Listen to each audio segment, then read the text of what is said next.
Hi guys! Today we'll be recapping a manga called In This Life, I Will Raise You Well, Your Majesty. Please like the video and subscribe to the channel as it helps us a lot. Enjoy!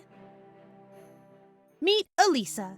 At the age of 19, she met her dream man at a dinner party. None other than the Emperor Kaito of Atian. He was handsome, polite, and well, he's literally an emperor.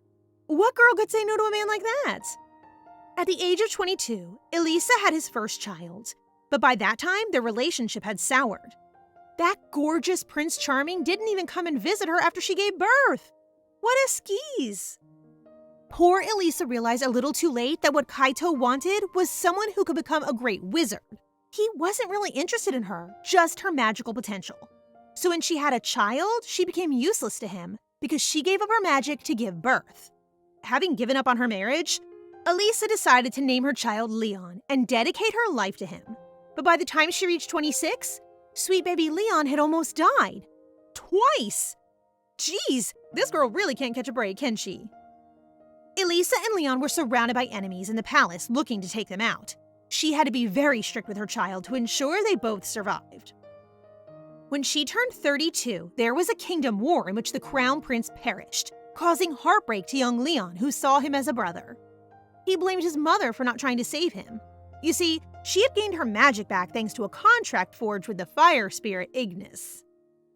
With her new power, Elisa took many lives and finally turned into the villain the world had been trying to make her all these years. She achieved her life's goal by putting her son on the throne, but the day it was finally his, Leon poisoned himself. You'd think a son would be grateful that their mother basically handed them a straight shot at ultimate power, but hey, their story has been pretty messed up so far. I guess it only makes sense that it would end in such a hardcore way. After losing her son, Elisa gave into the abyss. When she heard her son calling in the distance, she woke up to find that she'd gone back in time to when Leon was just 5 years old. He seems scared of his mother. I mean, it's not hard to tell why, given what we just saw of his childhood.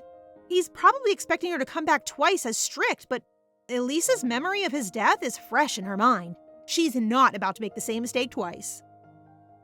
She tells her son to do whatever he wants. No matter what kind of person he grows up to become, she will love him more than anyone. Aw, that would be so sweet if I wasn't still processing that super metal death scene. Realizing she's been given another chance, Elisa wants to raise her son right this time. Preparations are being made for his 6th birthday party, an important opportunity for them to cement his status as a prince. In her last life, Leon's party was a mess. At the hands of her rival Queen Isabel, it turned into a fiasco where no one showed up. This time around, she's determined not to let anything get in the way. Although it looks like it might be harder than she thought. Even now, Leon's tutor is undoing all her hard work by telling him his mother's kindness was all just a test to check how dedicated he was to becoming prince. Wow, why is everyone so manipulative? No wonder this kid grew up with so much trauma. The next day, the Empress Elisa walks in on her son's lessons to find his tutor berating him. She's yelling all sorts of horrible things about how he'll never be crowned prince and how his mother is just a concubine. I can't wait until she realizes who's been listening at the door. Ooh, you're in trouble now. The Empress is not happy. She shoves the tutor on the floor and tells her to get out, threatening to punish her later. Once they're alone, Leon apologizes for acting so pathetic. Clearly, he's embarrassed about crying, so his mother tries to cheer him up by admitting that she used to drink her own pee? What the heck? I don't know if you needed to go that far, bestie. Anyway, it kind of works, probably because Leon is so disgusted that he stops crying. Elisa apologizes for putting him in that position and tucks him into bed. Her son's governess was a well-known teacher, but she's crossed the line this time. She asks one of the maids to fetch the tutor, but she's nowhere to be found. The Empress gets suspicious and calls the guards to Leon's room immediately. It turns out she's right to be suspicious, because when Leon wakes up, his tutor is by his bedside, apologizing and offering him a drink. Although, I think we all know it's not water in that glass. Run, Empress, your son is in danger! While the guards are on their way, Elisa tries to summon Ignis, the fire spirit whose contract is bound with her soul. For some reason, since coming back to the past, he never answers her summons, so for the time being, she is powerless. And it's not a great time to be lacking magic, considering she clearly still has enemies. Seeking answers, she heads to the magic ministry to communicate with someone who can help. But while reaching out to her own teacher, she suddenly remembers something from her past life. At the time of her son's 6th birthday, there was an assassination attempt by poison. In the end, it was all pinned on a newly hired maid, but the one to point the finger was Leon's tutor. Can you see where this is going? When Elisa connects the dots, she sprints back to her son's room to find him beside his governess, holding the glass she gave him. She immediately snatches it from his hands and turns on the tutor. The jig is up when Elisa drops a silver pin inside the glass and it changes color. Just water, was it? Nice try, you evil witch. The guards arrive just in time to carry her away. Before she disappears, Elisa asks the tutor who ordered her to take her son's life. In classic villain fashion, she only responds that she couldn't handle the truth, even if she did tell. Well, that's infuriatingly vague. Thank you, madam. Now exit stage left. Now the danger is averted, we get a chance to go back and see what Elisa spoke about with her teacher. They have a strange kind of relationship. He teaches her magic, and in return, he gets to take credit for the magic formulas she creates. You see, the magic system in the Atean Empire is a little complicated. They have 3 demon towers, each with their own master. William, her teacher, is one of them, and also a 7th-class wizard. So that means he's pretty damn powerful. Honestly, their conversation is a little complicated and very underhanded, but the gist of it is that William needs her help to solidify his position as the Demon Tower Master. So in exchange for her formulas, Elisa demands that he attend her son's birthday party. Not a lot to ask, right? Of course, that won't be all, but she doesn't want to show her hand just yet. She promises to give him more details when he visits the palace, and then hangs up. I'm not totally sure what just happened, but I think Elisa just had a major girl boss moment. With one win under her belt, Elisa moves to her next target, Asensio, the crown prince who died in her past life during the Civil War. She's come to watch him training his swordmanship and has to admit he's pretty skilled, even though he's still just a child. As she's watching, she's approached by the Marquis Belmer, Asensio's uncle. Belmer himself is one of the only 3 swordmasters in the Atean Empire, and kind of an ally in the sense that he's not the Emperor's biggest fan. Elisa asks him to ensure that the Crown Prince will attend her son's birthday party, since it would make Leon really happy to have him there. The Marquis makes no promises, but warns her that if Asensio attends the party, it will really rub the First Empress the wrong way. Wow, palace life is so complicated. You can't even look in one direction without offending someone else. Because she's a legend, Elisa doesn't seem to care what the First Empress thinks. And this time around, she's determined to keep Asensio alive. She gives the Marquis assurance that she's on their side. Then, they're interrupted by the Crown Prince himself, who comes running over to say hi. Elisa invites him to the party herself and spends the rest of her time securing as many guests as possible. When the day of Leon's birthday arrives, it looks like she succeeded. This time, he has a big bash in full swing. And look, the Crown Prince did show. Leon is so happy to see his brother, he runs over for Asensio to pick him up and swing him around. That's actually so cute. And sort of heartbreaking too, when you remember what happened in their last life. When Asensio's uncle arrives, he looks thoroughly peeved. Seeing all the important nobles gathered at the party, he's starting to suspect that the Empress is using his nephew to consolidate her power. And I guess, given her past actions, that's not totally unreasonable. She assures him that all she wants is for the boys to have a nice time. Besides, if he was impressed with the guests before, he'll be even more shocked when he sees who shows up next. That's right. Elisa's persuasion tactics worked, because the next person to walk down the stairs is William, Master of the Demon Tower. Talk about a big name. But little does Elisa know that an even more important guest is about to arrive, though this one isn't quite as friendly. The First Empress appears with her son in tow, acting all coy. Obviously, she thinks of herself as a pretty big deal, but Elisa just acts like she's any other guest and turns her back on her. I actually love this girl. She has balls of steel for real. She also calls out William to thank him for attending the party, catching him off guard while he's reading the newest magical formula that she passed to him in secret. Looks like she's found a way to increase his power even further, but honestly, it's hard to tell what she's doing. The vibe of the party is a little sus after that. The Empress sends Leon off to his room so that she can scheme. She approaches the Marquis, demanding a decision. Will he side with her or not? Belmer is still hesitant, mainly because he's not sure who their enemies actually are. He's a little slow, this one, isn't he? When Elisa subtly suggests she's gunning against the Emperor himself, the Marquis is so shocked he drops his glass. Guys? Everyone is kind of staring at you. Some party this has turned out to be. Elisa lays her plan for him. She intends to side with the Crown Prince to keep him from harm and gain more supporters for Leon. But in doing so, she will draw enemies, namely the first Empress and the Emperor himself. And she's okay with that, because Elisa is going to act as the bait and take everything they have to shield their boys. When the Crown Prince himself gives Elisa his support, it seems like the Marquis has no choice but to accept. The Marquis still doesn't really make a decision. He sort of just wanders off like a moody child, even though she's literally offering to cover his back and keep his nephew alive. I mean, really, what is there to think about? After that tense political mess, Elisa wanders upstairs to find Leon and start the real birthday party. She's prepared all sorts of cakes, tea, and scones galore, all for Leon and Asensio to enjoy without the pressures of the nobles watching. She also gives Leon his birthday present, a giant purple cake with his name on it. She made it herself, which probably explains why everyone looks so unhappy when they taste it. I guess we finally find out something Elisa can't do. Bake.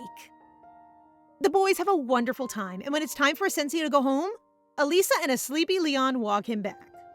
The Empress asks the Crown Prince if he's truly prepared for the fallout of what happened at the party. After all, they made an enemy of the first Empress. It's not like that won't have consequences. She warns him that he'll have a lot of important work to do in the days to come and asks him to let her know if it's ever too much. The next day, Elisa visits William in his study. He takes a jab at her, so girl boss Elisa decides to put him back in his place. She chose William as an ally because he used to be her teacher. But due to her connections, she'll soon be in touch with another of the three towers. That means she doesn't really need him. He needs her. She's the one who keeps feeding him these high-level magical formulas anyway. She's about to hand him another, but withholds it until he promises to protect the Crown Prince and little Leon. This time, Elisa has really pushed the boat out. She's literally invented a whole new theory of magic. See, this is why I can forgive her for being a terrible baker, because she's basically the Einstein of magic. William is losing his mind at the potential of this new theory when he suddenly starts coughing up blood. Wait, what? What the heck is going on? Did she somehow just poison him? After literally spitting blood on the floor, William is somehow more annoyed about the fact that she's withholding the other half of the theory than whatever is going on with his body. To earn the rest of it, she wants him to come through with his side of the bargain, basically guaranteeing the safety of the kids. And if he does what she wants, she'll unlock the secrets to level 8 magical theory for him. Does anyone else get hella confused every time Elisa starts bargaining? I don't totally understand why William was choking on his own blood, but it really doesn't sound like she's asking for a lot. About 3 months after Leon's birthday, William sends a couple of wizards to the second Empress's palace to help protect them.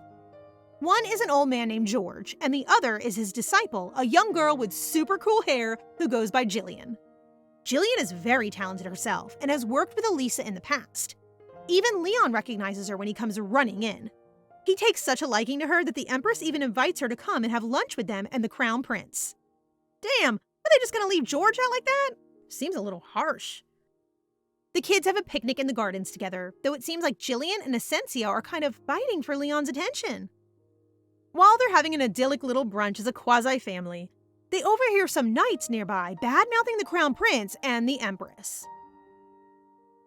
Because he's an adorable little gentleman, Asensio takes it upon himself to shut them up. But Elisa is obviously not going to let him ruin his reputation like that, so she goes with him. Plus, they were also snitching about her, so I bet she wants to teach them a lesson. They end up going over all together. Before they can even get a word out, one of the knights drops to his knees and apologizes for bad-mouthing him. Well, sort of. He then also says that the entire Royal Legion think the same, and accuses him of abandoning them for the Second Empress, so not really an apology at all, actually. That's when the Grand Lady herself steps in. Oh, this is gonna be good. She stomps all over him, saying he disrespected his master by gossiping about him in front of everyone. For some reason, this dude will not quit, and even says if she hadn't lost her magic, he would challenge her right here, right now. Obviously, Elisa isn't one to back down from a fight, so she accepts. He thinks it's some kind of trap, that she's going to make him responsible for hurting her. To prove she's not messing around, she draws his sword. Little do they know that the Marquis Belmer and the Emperor himself are on their way over for an impromptu visit. Ugh, that guy has the worst timing. Something tells me this is going to get messy. Elisa is now gearing up for a duel with the rude knight, who seems pretty confident about his chances against the Empress. He strikes first, shocked to find that not only does she know how to use a sword, but she's strong enough to block him. That's our girl for you. Realizing his pride is on the line, the knight goes all out. He attacks her with all his strength, but no matter what move he makes, Elisa blocks it cleanly. When the moment is right, she strikes, landing her sword literally inches from his neck. I told you, she really can do everything except bake. Suddenly, the knight lunges back, striking so hard that he breaks her sword in two. Surely that's against the rules. Just before he lands the killing blow, a stranger charges in and blasts the knight aside. This, ladies and gentlemen, is none other than the Emperor's first sword, Rohan Scherzer, the strongest knight in the Empire with a heart of gold. And a face of gold, if we're honest. Seriously, look at this guy. Turns out Elisa and this guy have history. In her past life, he even died because of her. Unfortunately, the Emperor is right behind him and just has to cut in and ruin the mood. It's been a long time since these two are face to face, but he's pretty surprised to find her in the middle of a duel with one of his knights. And winning, if the weasel hadn't cheated. The knights apologize to the Emperor, but Elisa cuts him off and says the person they should be bowing to is Asensio. She's really treading close to the line now. The Emperor coolly says that an apology to him is just as good as his son. When Elisa asks him to demonstrate the majesty of the Empire, he even threatens to kill them or cut off their limbs. Yikes! Instead of that horror show, Elisa suggests he disband their legion and form a new band of knights with the Crown Prince as their commander. And this time, they should be made of ordinary people, not nobles who are too arrogant and easily swayed. The Emperor suspects that Elisa has been brewing this for quite some time, which, let's be honest, she probably has. But instead of trying to squash her schemes, he accepts her proposal. Once he's gone, poor Leon seems a little upset. His dad didn't even look at him, and he didn't acknowledge Asensio either. Would it kill this guy to do his job as a parent every once in a while? Jeez, I really don't like him. Elisa reassures the boys that it's not their fault. He's just a douchebag. No, she actually says that. Because she's just that baller. She tells them that they have to love themselves more than anyone else in order to stand firmly on their own 2 feet. That's when the people around them will recognize their confidence and be able to give some love back. In the middle of her lecture, Elisa realizes Sir Rohan is listening in. Did she not want to check that beforehand? Probably not the best idea to talk about how horrible the Emperor is when his top knight is standing literally right there. He assures her that nothing she said will make it back to the Emperor. She tries to move him along, but Sir Rohan notices a wound on her hand from the duel and offers her a handkerchief. Ugh, seriously? He's like the perfect man. The next day, she and Leon are on an outing to the capital with Sir Rohan. Elisa is shocked to see the state of the common folk. Children are begging in the streets and everyone seems impoverished. Apparently, the lasting drought and heat has caused all of this, which is another surprise. That didn't happen in her past life. Elisa starts to wonder if going back in time has disturbed more things than she realized. Leon seems upset to witness all the poor children in the streets, so Elisa encourages him to come up with ways to use his power to change their circumstances. Which is sweet and all, but couldn't they just hand over some cash right now? They're literally the Emperor's family. I'm pretty sure they could afford to drop a coin or two. Eventually, the trio arrive at their destination, the bodyguard barracks, where Elisa hopes to secure her new force of guards for the Crown Prince. They enter to find a load of rowdy bodyguards drinking wine and arm wrestling in the mess hall. Sir Rohan seems hesitant, but Elisa isn't put off, although she does warn them that anyone who makes explicit comments in front of the third prince may lose their head, and that shuts them up pretty quickly. Elisa invites the soldiers to make a deal, but their captain, Dale Filion, seems hesitant to trust them. Sometime in the past, he's been ridiculed and treated cruelly by the Empire, so he probably doesn't have much reason to go along with her plans. In her past life, Elisa met Dale the year after Asensio's passing. After spending 10 years as an underappreciated bodyguard, Elisa found him and turned him into her loyal servant. As a reward, she made him the Marquis Joheim, though he was more often referred to as the dog of Elisa, the Witch of Fire. In this life, of course, she doesn't get that cool title because she doesn't have her magic anymore. So the best way to bring the Guardians to her side is through this initiative with the Crown Prince. But Dale makes some valid points. The Crown Prince already has a companion in Marquis Belmer, so why should these bodyguards accept such a meaningless position? Elisa assures them that she knows their potential and would allow them to prove their dedication in a way they haven't before. Plus, they would have the backing of the second Empress, which is nothing to sniff at. She offers them a brighter future where they will be appreciated and valued for their skills. Who could say no to that? Besides, it doesn't look like their current living situation is exactly high class. Because Dale isn't an idiot, he kneels immediately before her and almost has a sword thrown through his neck. It seems Sir Rohan thought the guard was trying to mock Her Majesty and didn't take kindly to it. Okay, serious question. How has Elisa not fallen for this guy already? So he kneels in front of Leon instead, who promises to reward his loyalty if the guards serve him well. When Dale kisses his hands, the deal is sealed. Soon, they will be the Knights of the Crown Prince Ascensio, and Elisa will have yet another weapon in her arsenal. Not bad, huh? On the way back to the palace, their carriage wheel gets stuck in a groove in the road, and of course, Mr. Perfect is there in a heartbeat to check if the Empress and her prince are unharmed. It's going to take at least an hour to repair, so they head out for a walk through the town market. Some barbecue skewers catch Leon's eye, so his mom gives him some money to go buy a few and bring them back. He ends up practically buying out the entire stall.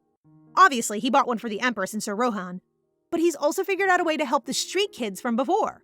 He puts all his skewers in a bag and heads over to the kids, laying out the skewers on a placemat for them. But I guess starving children don't have the luxury of manners. The first few to get some run off and bump straight into a young girl who drops hers on the ground. Sweet Leon calls out to offer her another, but from out of nowhere, a dark figure grabs him. The second Elisa notices this, she is right on their tail. And Sir Rohan isn't far behind either. It turns out there's a whole group of them. He corners 3 men wearing black and slashes them in one hit like the hero he is. The leaders are still in front though, and they're the ones who have Leon.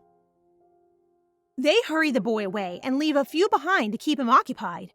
Rohan is torn. If he runs after the prince, then Elisa will be in danger, but the further they get, the harder they will be to find. Thinking fast, he digs up a load of pebbles and flings them at his enemies, landing a few solid kicks to get them on the ground. Now that Elisa is safe, he can run after Leon. While investigating the crumpled bodies, she recognizes one of their weapons and grabs it. One of the thugs tries to take it from her, but a quick boot to the hand stops him in his tracks. Ouch! Take that as a lesson, buddy. This Empress is not to be messed with. And I mean that literally, because the moment she has the sword, Elisa stabs one of the thugs on the ground and runs another through. Soon, Rohan returns with Leon safe in his arms. She cries out with joy at seeing her son, but in the second it takes to distract her, one of the thugs rears up behind her.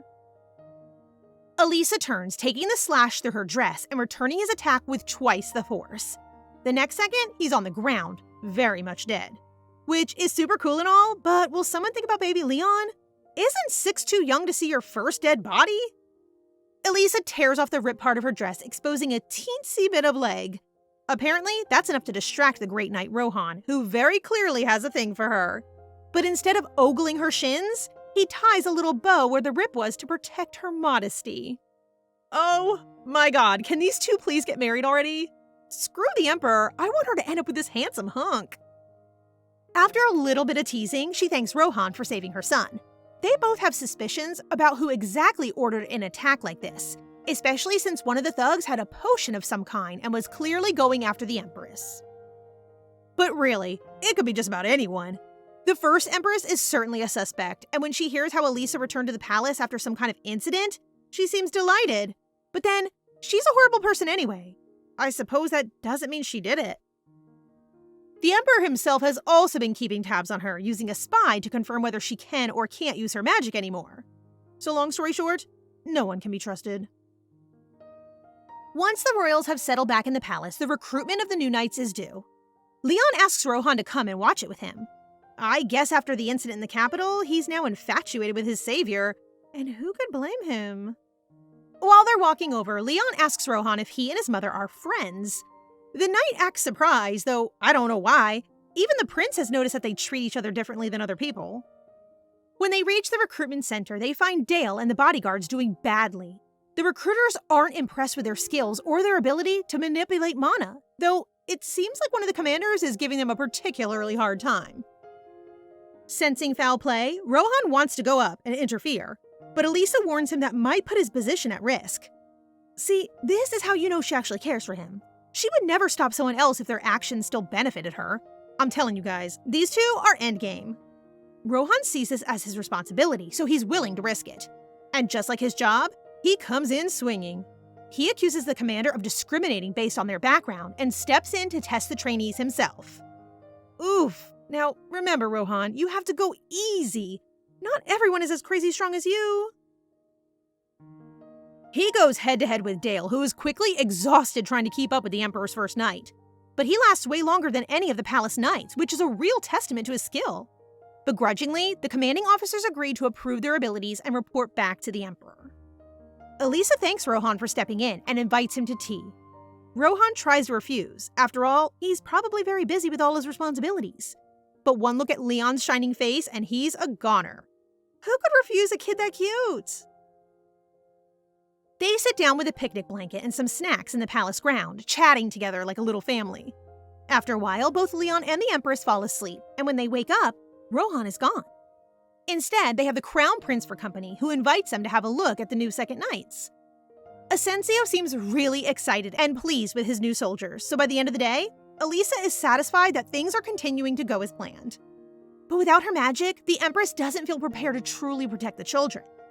Using a pair of rubies from her jewelry box, she tries to summon a spirit to her aid. It looks dangerous, definitely too risky for someone with no magic to attempt. But we know Elisa well enough by now to know that she doesn't care about danger. The higher the risk, the higher the reward. She ends up passing out and losing a lot of blood. Mary the maid found her lying still on the floor the next morning, and though they tried their best to keep it quiet, the rumor quickly spread. But it wasn't all for nothing. To her own surprise, Elisa ends up connecting with a low-level water spirit named Undine.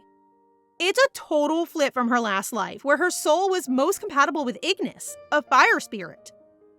They managed to form a contract, but since the Empress fainted soon after, she can't remember the details. Now, why do I feel like that's going to come back to bite her in the butt?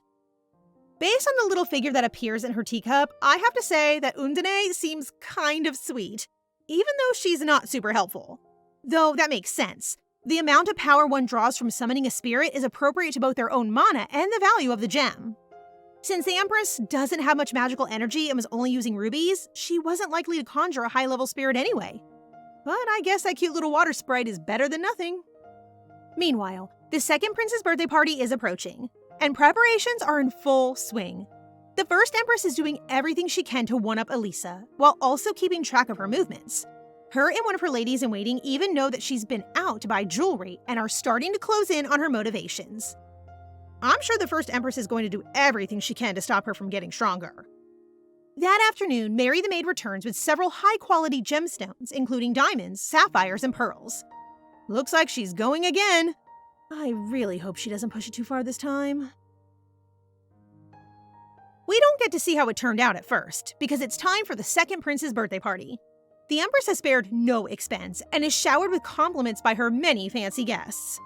A little after the party starts, Elisa, Leon, and Asensio arrive, so things can't have gone too bad with the summoning after all. The first Empress is up to her usual tricks almost immediately, thanking the Crown Prince for his attendance while almost totally ignoring Elisa and her son. Asensio warns Elisa not to let her guard down.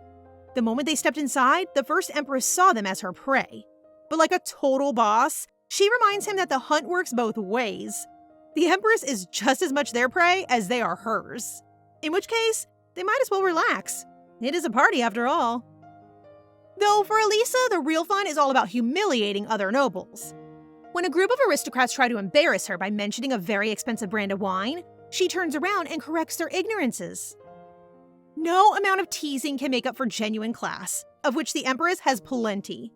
I only hope someone has some aloe vera for that third-degree burn. Soon after, a strange girl with bright red hair and an odd dress appears, applauding Elisa. This is Rosanin, youngest daughter of Earl Godham's family. She's surprised the Empress recognizes her because people normally don't, though I'm not sure how. That hair is bright enough to stand out in any crowd. As it happens, Rosanin is also someone the Empress knew in her past life. In fact, she was key to making several of her more ambitious plans come true. You see, her family is one of the more powerful trading groups in the Empire. To Rosanin's shock, Elisa knows all about the complex politics within their dynamic, even down to which of her brothers is monopolizing what.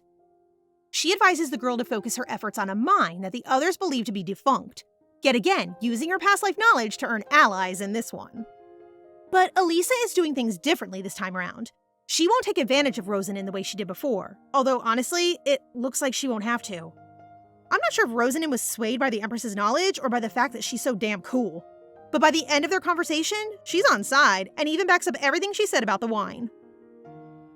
On the hunt for more allies, the Crown Prince brings over Timothy of Viscount Kane, a young man who has inherited quite a significant amount of territory without any real backing in the palace.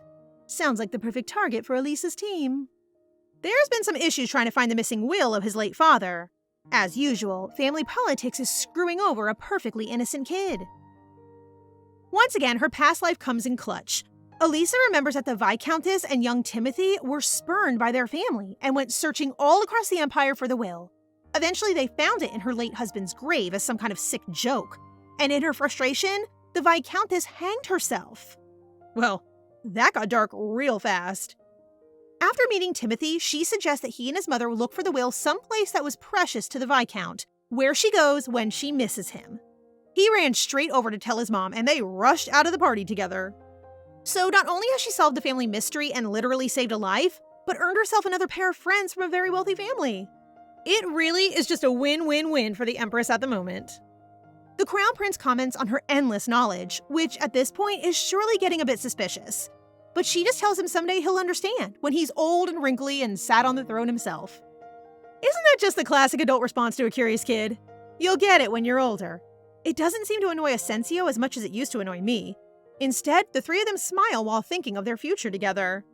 Just then, the Emperor suddenly makes his appearance. The Empress rushes over to greet him, pleased with herself as usual. You see, the Emperor doesn't attend events that aren't obligatory, and especially doesn't show up at birthday parties, so it's quite a big deal for him to turn up today. It's like showing his preference for Isabel and the second prince over all his other sons. Not willing to sit by and be shown up, Elisa brings her boys over to greet him. She's surprised to find both Rohan and Marquis Belmer at his side, but the Emperor calls a start to the banquet before anyone can talk. While he and the first Empress take the dance floor, Asensio was called over by a young girl in tears. Wait, is the Crown Prince a little heartbreaker? What's happening here?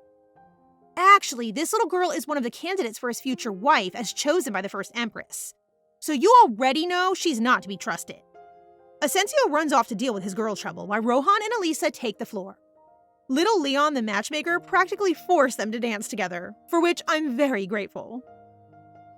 Thanks to him, we get to see the two of them holding hands. Of course, the Emperor has to butt in and ruin it soon after, making a comment about how they seem to be getting quite close. Yeah, and it's none of your business, so just leave them to their romance already.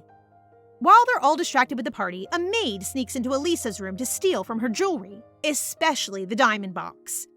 How much do you want to bet that has something to do with Empress Isabel? Meanwhile, Elisa and Sir Rohan are ballsy enough to hold hands in front of the Emperor. So he tries to assert dominance over his wife by taking notice of her lovely ruby earrings. Elisa doesn't take kindly to him touching her, so she brushes him away. Her husband fires back by asking if she knows who sent the jewelry. But of course, our girl doesn't miss a thing. The design of the earrings is almost identical to the handkerchief Rohan gave her, so she put two and two together. As it turns out, the trail led back to Jalen, Sir Rohan's wife. Wait, wife? I didn't realize he was already married. But technically so is Elisa. Ugh, why do things in this court have to be so freaking complicated? Anyway, Jalen was kind of given to Rohan in some messed up scheme of the Emperor's, and now he uses her to keep his knight in check. It seems like this mysterious wife sent the jewelry to Elisa as a kind of warning, to let her know she's been watching. I mean, that's fair. If my gorgeous knightly husband had been following someone as gorgeous as Elisa, I think I'd be threatened too. The Emperor suggests they stop provoking Jalen and dance with their actual spouses instead. Even though I'm pretty sure he just said that to show off to Rohan, Elisa can't refuse. But as she takes his hand, someone screams at the first Empress across the room. It's one of Elisa's own maids. She's holding one of the pieces sent to her, trying to make it look like she stole the necklace from the first Empress. Well, that's hardly a surprise. That whole setup was fishy to begin with. It was only a matter of time. Elisa asks them to provide proof that it definitely belongs to Isabel. So she opens the box, at which point Elisa literally flicks her on the forehead and snatches the necklace. Wow. I didn't know we were resorting to playground tactics, but okay. The first Empress tries to grab it, but in the scramble, the necklace falls and shatters to 100 pieces on the floor, which is pretty surprising since diamonds don't shatter that easy. Elisa quickly turns the situation on its head, accusing Isabel of trying to set her up in front of everyone. Obviously, she tries to pin it on the maid instead, who tries to save her own hide by announcing to the entire ballroom that the second Empress has been summoning demons. Which, firstly, not true. And secondly, if you're gonna go down with some dignity, babe. This is not a good look. She goes on this whole speech about how the second Empress's palace is getting all freaky, and it must be the result of corrupt wizardry and demons. Even the Emperor and Empress look pretty doubtful, but Elisa doesn't try to deny it. Instead, she offers the terrified guests a chance to see this famous demon who has been terrorizing her maid. She uses her magic to show off a little, stunning the guests who are watching and catching the little water spirit in her hand. It flies over to give Leon a little bump on his nose too, which is adorable. I mean, look at that thing. Does that look like a demon to you? The second prince is having none of it. He storms over and tries to grab the spirit, causing a small explosion. Somewhere in the commotion, the Emperor picks her up, though I have no idea why. He seems to find the whole situation kind of funny. At least he isn't mad, I guess. But he does take her earrings off, promising to give her some better ones instead. Meanwhile, the first Empress is watching on, clearly furious, which gets Elisa thinking. Is she being used as bait? Is the Emperor just humoring her to keep his other wife in check? It's not yet clear. One thing that is clear is that Elisa is super popular after proving her magical prowess at the party.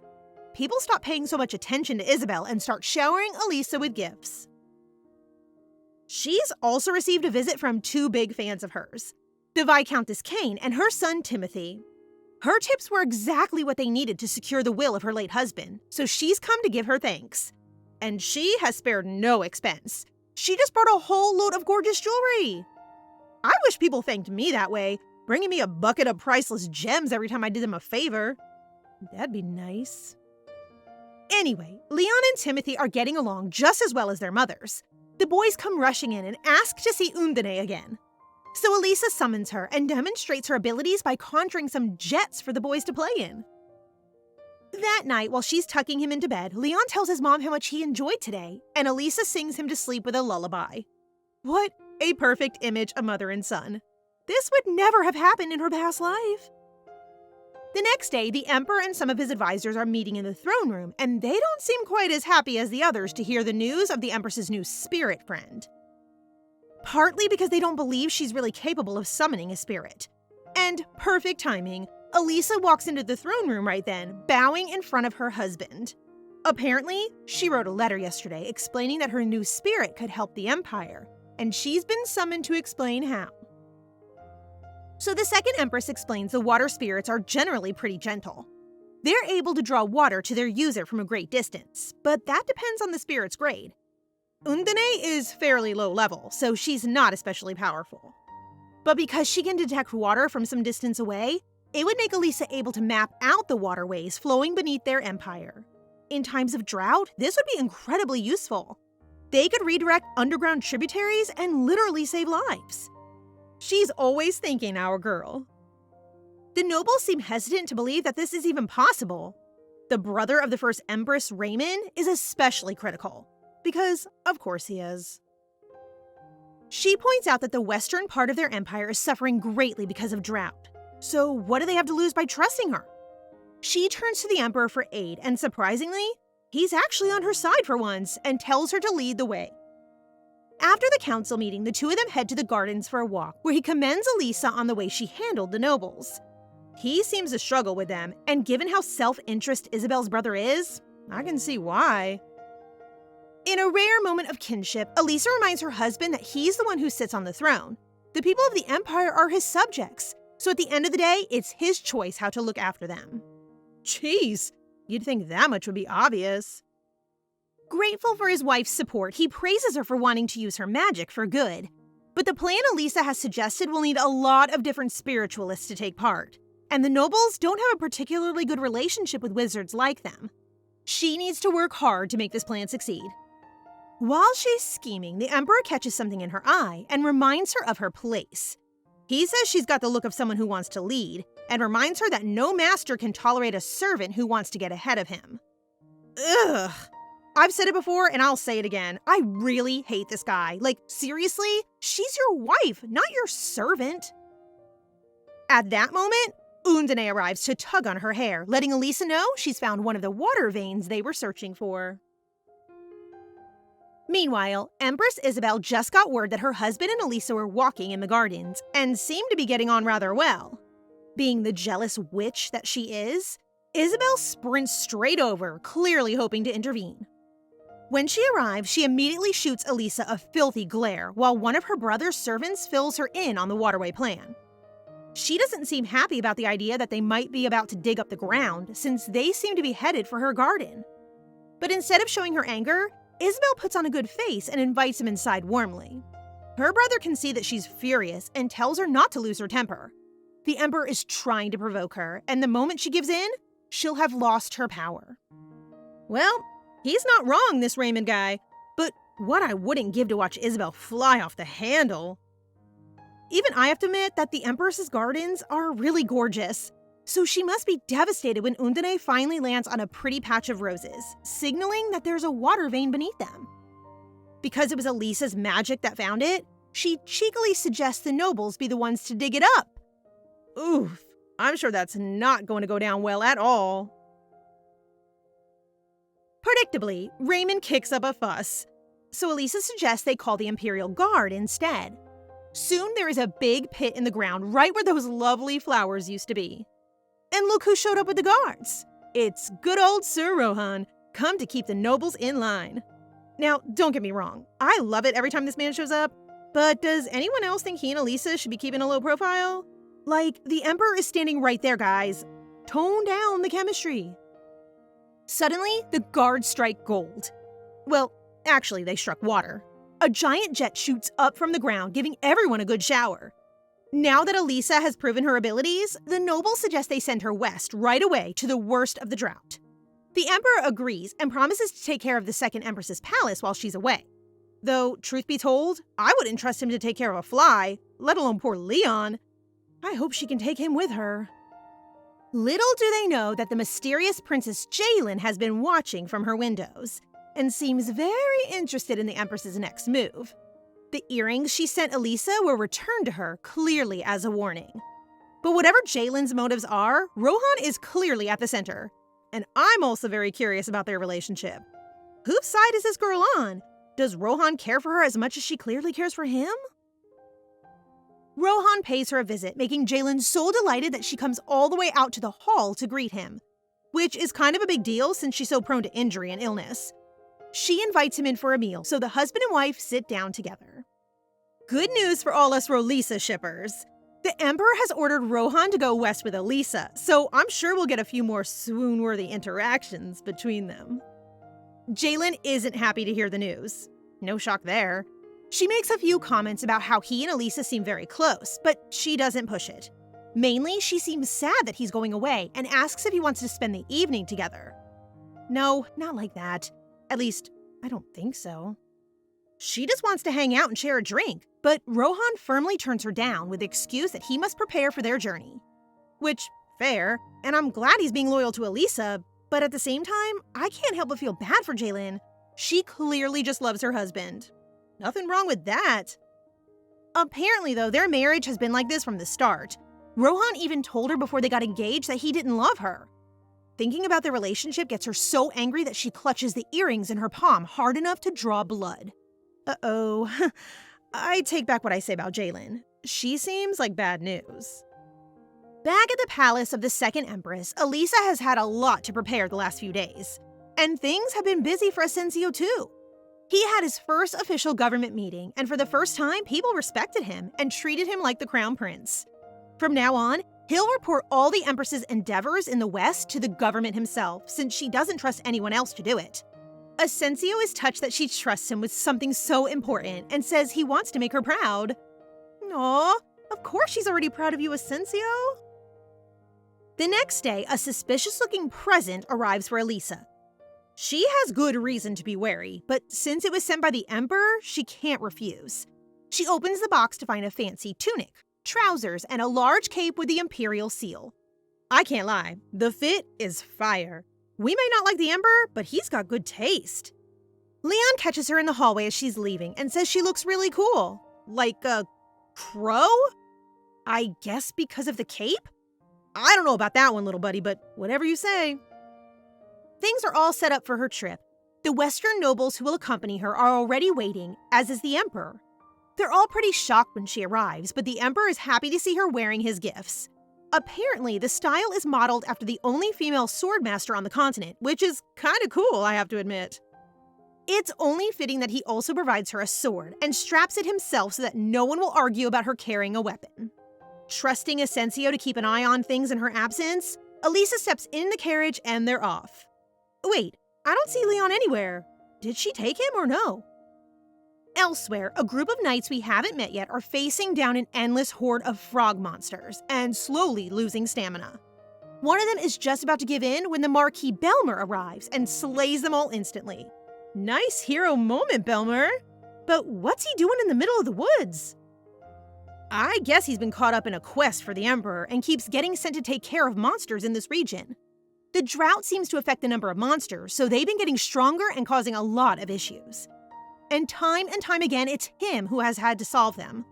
It seems like he's about to lose his temper when he remembers the words of Empress Elisa, telling him to swallow his anger and not cause a scene. After their meeting is adjourned, he's out in the grounds when someone approaches him about having dinner with their daughter. Geez, this guy can't catch a break. Belmer, kill this frog. Belmer, marry my daughter. It must be exhausting to be a handsome knight in this empire. He hears talk from the other nobles about Elisa's journey west and wonders how she's doing. Little does he know, his ally is riding a horse at full speed through their party, with little Leon in her lap. I knew she wouldn't leave him behind. Leon is impressed with his mother's riding ability and seems super excited to be out on an adventure with her. And with any adventure, there are dangers. Elisa spots one in the bushes to their right and kicks her horse into a chase, covering Leon's eyes while she tells him it's nap time. Right, like any kid is going to fall asleep on top of a horse, let alone at that speed. A few giant monsters leap out of the bushes, so Elisa speeds ahead, conjuring a wall of water behind her. She even manages to leap to the top of a pile of logs, using her magic to keep them tied down until Rohan arrives.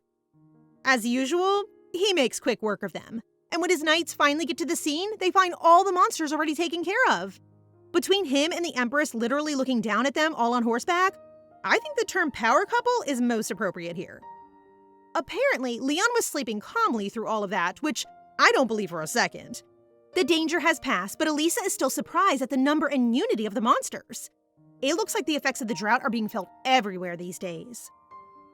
Their next destination is the Duchy, where the Duke has received news of their latest attack and decided to send his second son, Jonathan, to meet the Empress and ensure her safe arrival at the castle.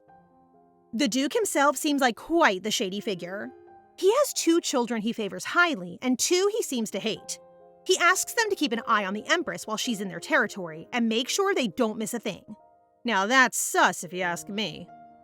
The traveling party have made camp for the night, so Elisa and Rohan decide to get some sword practice in. Oh my god, it's perfect! A little duel is exactly the romantic tension we need to get a confession out of Rohan.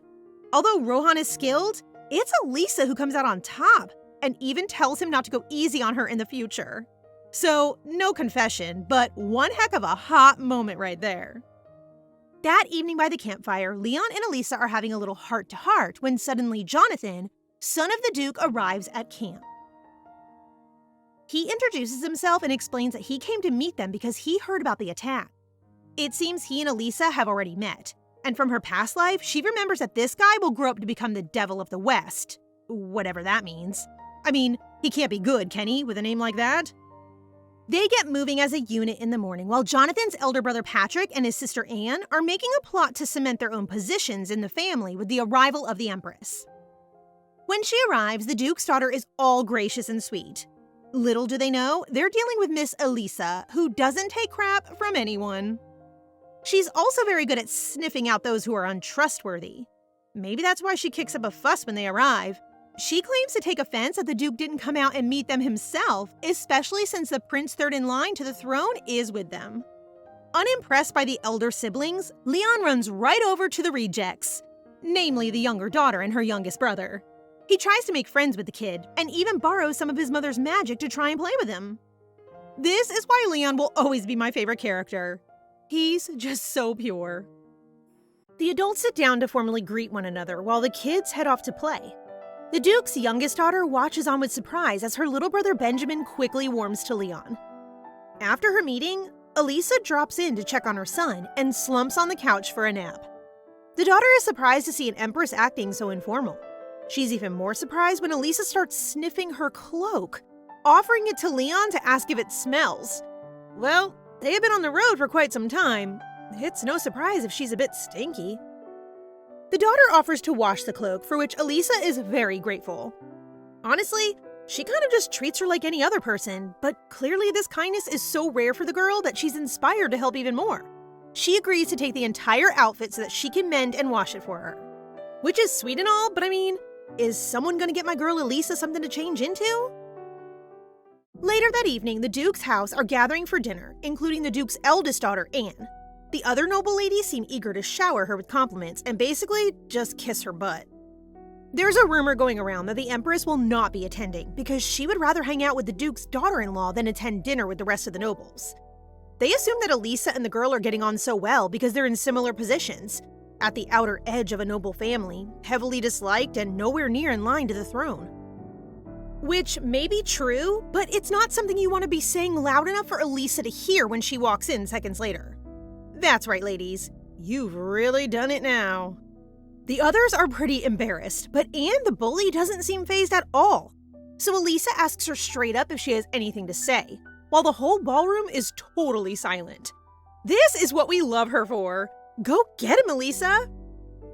Anne doesn't bend. She basically just says she had no intention of offending the Empress, but doesn't regret anything she said. Which is pretty bold, considering she also slipped in some comments about Elisa's commoner upbringing. Like, does she want her head chopped off or what?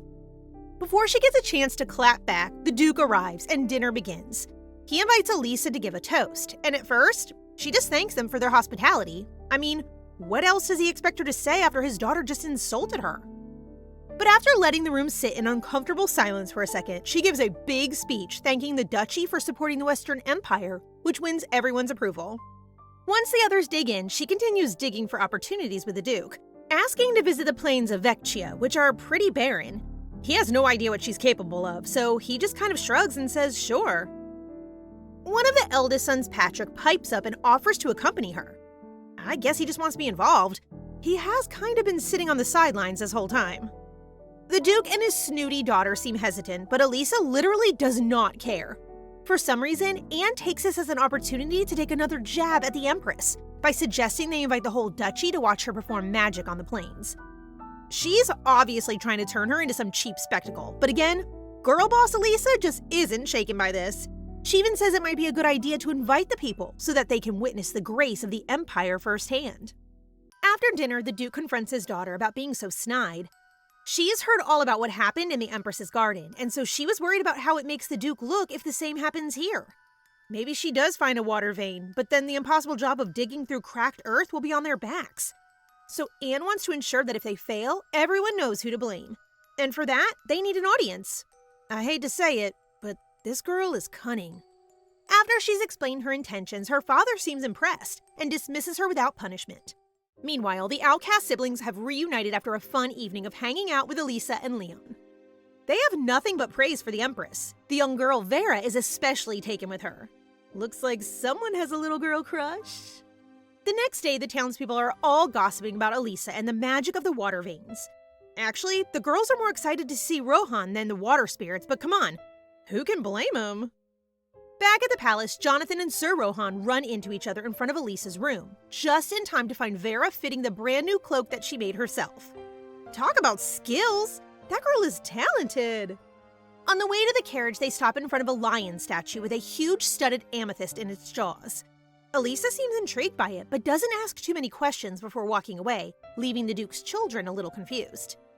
Once they're on the road, Leon and his new playmate Benjamin are having fun the way kids do, staring out the window. The roads are flooded with citizens of the Duchy who have come to see the Empress's magic. I just hope she doesn't disappoint. Jonathan also seems worried. He's concerned that his father and sister must be concocting some kind of scheme. Of course, he's right to be suspicious. When they step out of the carriages, the Duke immediately turns the attention of his people to Elisa, asking her to say a few words as they scream and try to reach for her. Obviously, she ignores him and then hands Leon over to Rohan and gets to work, as if it's no big deal. The common folk are in awe as they see water spirits shoot from the dry ground, proving both her own potential and the potential of the Vecchia Plains. Yeah, did you doubt it? She's one of the most powerful mages in the Empire, guys. Get with it. By now, everyone on Elisa's side is a little wary of the Duke. The people are bowing and scraping, literally praying to her as if she's a saint. Surely someone must have encouraged them, which means there's someone here pulling the strings to build her image up on purpose. Elisa has no idea how long it would take to dig up the water veins. Why would she? That's not her job. As Jonathan explains to Vera, the process will take a lot of manpower and a lot of space. They should have already moved the citizens along so that they can get started. So then, why is everyone still standing around? The culprits of this whole situation are sitting in their carriage, watching with interest at the unfolding events.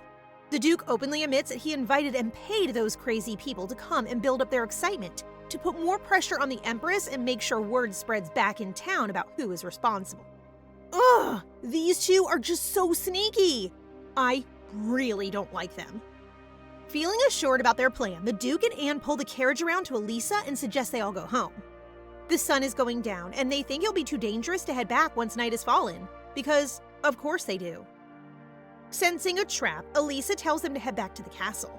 She's going to stay and finish the job she started, or at least work out a plan for the digging. And it's definitely the right move. When the townspeople see the noble carriages rolling away, leaving the Empress alone, it looks like they've abandoned the project with nothing to show for it. It doesn't take long for them to start getting rowdy. A fight breaks out when some of the citizens realize that this might not be the miracle solution they were hoping for, that the drought might continue all the same. Good thing Elisa stuck around to hear their discontent. It makes her look like the only noble who cares about their plight. While everyone else is just standing around, she takes a flag and throws it into the distance. I don't know what kind of magic she triggered, but from the spot where she threw it, suddenly a whole flock of birds burst into the sky. Actually, they're water spirits, one of which grabs the flag she threw. Elisa tells them to take the others and mark the best spots, supposedly where the strongest water veins are located. She orders the men gathered to follow the birds and reinforce the marks so that nothing gets swept away by wind or damaged by wildlife. Finally, someone is actually doing something, but having seen a hint of what she's capable, the citizens get even more dramatic, begging her to have mercy and save them from the drought. I don't know what they expect her to do, all by herself in the middle of the desert. If you people want water so badly, maybe you should go and help them dig. One of the commoners gets shoved to the ground in front of the Empress. He kind of just lies there for a minute. You know, the way you do when you're too embarrassed to get up. He thinks the Empress is going to kill him, but she turns him away. But as the commoners start walking back, she spots a few unhappy faces in the crowd. Clearly, some of the Duke's plants were hoping to provoke her and make her unpopular with the citizens. But did they really expect her to execute someone for just falling over? She's not a psychopath. Just as they are starting to turn away, Elisa gives it one more shot. Undine appears as another bird, flying into the ground beneath a marker and spreading through the cracks in the earth. It starts to rumble, glowing with blue light. And then, out of nowhere, a huge great spring erupts, full of crystal clear water. The commoners can't believe their eyes and fall to the ground in their gratitude. But that display of magic took a lot out of Elisa too. As everyone watches, she loses her balance, coughing up blood as Rohan catches her. Uh-oh, did she take it too far this time? She might have taken a risk, but the people of the Duchy are overwhelmed with gratitude, and they know who to thank for this miracle. That night, Elisa and Leon are sleeping soundly in bed when Vera interrupts. Uh-oh, with a face like that, it can't be good news. The Empress doesn't hesitate. In an instant, she is out of bed and asking for her cloak. The issue turns out to be a standoff between Rohan and the Duke. He has gathered the commoners that he planted in the crowd that evening and put them in chains. For some reason, he's decided that these people have opposed the royal family and must therefore be punished. I really don't know how he's got to that conclusion, but since one of them is the guy who got pushed in front of Elisa, this is clearly another one of his schemes. Rohan has the courage to point out that everyone gathered acted with a very clear purpose that day, directly challenging the Duke's authority, and he doesn't like that one bit. He lays down the law, reminding Rohan that this is his territory and these are his people. He can do whatever he wants, and no lowly count is going to stop him. If only Rohan had someone with a higher status on his side. Oh wait. Elisa shows up right on time as usual and puts the Duke right back in place. By the way, I'm not letting any of you move on without noticing that Rohan immediately gave her his coat. Like, what a gentleman! Anyway, Elisa remembers the people gathered well enough that she can tell the difference between the ordinary citizens and the ones the Duke planted. She suggests / basically orders him to let innocents go, except the ones he planted. She wants to have a formal investigation into them and asks the Duke to conduct it, since he was the one who captured the rats. The Duke has no choice but to accept, though I have a feeling this will only make him more determined to get back at her later on. Especially after she makes him give the innocent civilians extra gold for the trouble. Now that's gotta sting. Not only did he have his authority undermined, but she took from him his treasury too. The citizens are super thankful, as they should be. She literally just saved their lives. They head home in peace and promise to share their riches with the other starving villagers. After that whole mess is sorted, the Duke summons Patrick and Anne to his chambers for a good old-fashioned slap on the wrist. After cautioning them to be more careful in future, Patrick rounds on Anne, saying they're no better than Jonathan and Vera because of her. Okay, who is this guy? We haven't seen him do anything of value. How does he have the gall to tell Anne she's messed up? Literally, where has he been this entire time? I guess he's just mad that he got told off by his father and wants to vent his anger on someone. And after he's done being mean to Anne, he takes it out on the bottle and gets very drunk very fast. He starts wandering, or should I say stumbling, through the corridors, talking to himself like a lunatic, when suddenly he ends up at the lion statue, the one with the amethyst. Still butthurt, he starts talking about how his father prizes this hunk of stone more than his own son. I'm sure he could go on like that for a while, but suddenly Elisa appears. In his drunken state, Patrick mistakes her for a ghost and drops his bottle. With wine spilled everywhere, he then trips and slams into the marble, totally unconscious. Well, that was easier than I expected. Patrick took care of himself quite neatly there. I guess Elisa must have, seen that whole situation and then just gone back to bed like nothing happened?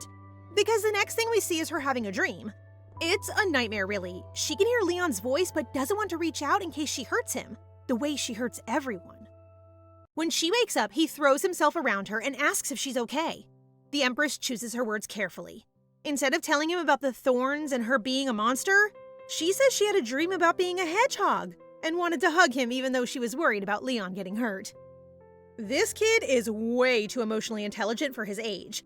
Instead of just laughing like a normal child, he tells her next time she has a dream like that, she can just hug him the hedgehog way. They don't have to touch, just rest side by side. That way, she doesn't have to worry. And if she's still scared, she can trust the baby hedgehog to come to her instead. Leon will always come to her, he says. Oh my god, is anyone else tearing up a bit? 'Cause Elisa is definitely shedding a few tears right now. When morning comes, Elisa is kind of exhausted. And who wouldn't be after everything that happened yesterday? She used her magic to conjure a spring in a drought, saved the lives of innocent civilians, accidentally caused Patrick to slip and fall, and then had a horrible nightmare. Give this poor girl a break already. Speaking of Patrick, the maids who find him the next morning are a little embarrassed to have to wake up the Duke's son. And he doesn't make it any better when he leaps off the floor and starts screaming about a ghost. Humiliated, he grabs one of the maids who saw him that night and tries to get her to agree. He's halfway up the stairs trying to demonstrate the way she appeared when the maid slips out of his grip and Patrick once again goes flying. On his way down, he reaches out and his hand brushes the amethyst, knocking it from the lion's jaws and smashing it on the floor. Oh my god. How much of a klutz can one guy be? He's really done it now. There's no way the Duke can let this go. And speaking of, the big man himself is literally just around the corner. Patrick starts trying to make excuses, but his dad tells him to shut it. Not only has he just destroyed a prized possession of the family, but also a symbol of their power and reign. It was always said that the Duke's dynasty would live forever so long as they had the amethyst. But now? When Elisa comes downstairs to see what all the fuss is about, Patrick recognizes her as the ghost he saw last night and freaks out. What he doesn't realize is that she was there last night to absorb the power from the amethyst stone. She consumed the magic within it but left it looking untouched. That's probably why it fell so easily from Patrick's hands. It was halfway to breaking anyway. Ooh, that is sneaky. The Duke doesn't want to hear a word about Patrick's vision of a ghost, especially since he's once again insulting the Empress. The way he reacted made it seem like he was trying to pin the whole thing on her, a misunderstanding that Elisa deliberately plays up to take the suspicion off herself. Unable to keep up with her cunning, Patrick kind of just slumps, defeated. All the nobles are watching on, gossiping about his idiocy and probably how embarrassing it is for the Duke to have a son like him. 'Cause it kind of is, to be honest. Elisa threatens to leave at once, acting more insulted than she probably is. Suddenly, a load of guards storm in and announce that the Duke's people are flocking to the mansion to see her, to thank her for the miracles she performed yesterday. Ah, right on time as usual. What a good way to remind the Duke who's really in charge. Rohan appears by her side and says she should show them her face, at least. Strangely, although Elisa wanted to ensure the support of the local people, she doesn't like the idea of them worshipping her and doesn't want to take advantage of their gratitude. Rohan tries to assure her that she's only feeling uncomfortable, and the people just want to see that she's safe and looked after. The Duke, of course, is quick to tell her that she doesn't have to do anything she doesn't want to. Obviously. It doesn't look good for him if his own people are more obsessed with the Empress than him. That's what really pushes Elisa over the edge. So she takes Rohan's hand and steps outside. Literally just to spite him. While on their way to see the commoners, Elisa asks Rohan why he gathered the knights so early in the morning. Always one step ahead of the game, it seems Rohan was a little suspicious of the atmosphere at the Duke's mansion. He's already checked in with the horses and prepared the soldiers so that they can be ready to leave at a moment's notice. And this is why we love him, ladies. That and his gorgeous hair. I mean, just look at it. The guards at the gates are surprised to see the Empress walking out, accompanied only by her first knight. She asks them to open the door, but they seem hesitant. Time to resort to other measures. A quick glance at the walls and she's off. It's only 15 meters. What's a height like that to a mage as powerful as Elisa? Outside, the citizens are clamoring at the gates, begging to catch just a glimpse of the Empress. The Duke's men are trying to turn them away when suddenly, a figure rises up over the walls, floating like an angel with the help of her water spirit. The citizens immediately fall to the ground and the guards clear way. Oh, and Rohan somehow makes it over too. I guess he's just got really good quads or something. Elisa speaks first to the ginger man she gave the money to last night and asks him how he spent it. He replies honestly that he divided it equally among the common folk and says he wants to use his share to buy bread for his wife and kids.